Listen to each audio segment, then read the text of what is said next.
Kita harus lihat anggotanya bagaimana, peminjam, pemodal, kemudian buat bisnis plan, perencanaan usaha, dan kemudian logika bisnis. Pengalaman saya dalam melihat koperasi itu menjadi masalah karena terlalu tidak menggunakan logika bisnis. Misalnya BRI, Bapak Ibu dan sekalian, dia itu kalau kita nabung Pak, itu 0,1 misalnya bunganya. Tapi kalau kita minjam itu 1% misalnya, berarti ada sisa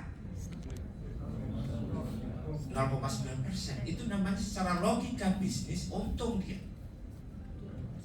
Yang jadi masalah teman-teman kita, saya perhatikan di Bali ini Pak, ada beberapa kita pendampingin LPDKN. Dia kemudian menabung dengan apakah itu namanya berjangka, dikasih bunga setahun 12%. Terus kemudian uang itu diputar-putar untuk usaha lain, untuk jual beli tanah, sehingga macet. Inilah terjadi mismanagement.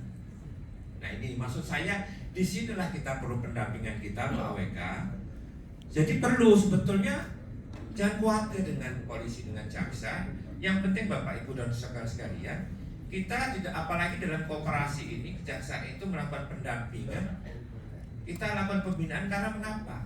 Biasanya itu mismanagement, karena tidak dibuat bisnis plan yang tepat, terus kemudian tidak menggunakan logika bisnis.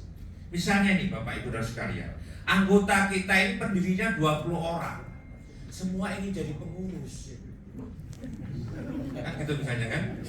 Nah terus kemudian pengurus caranya gimana? Terus kemudian buat kampak perkreditan. Ternyata untung kita sebulan tuh hanya 1 juta Pak.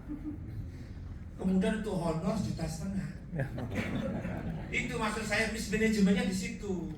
Jadi setelah saya melihat dari persoalan ini bahwa koperasi simpan pinjam itu rata-rata mismanagement.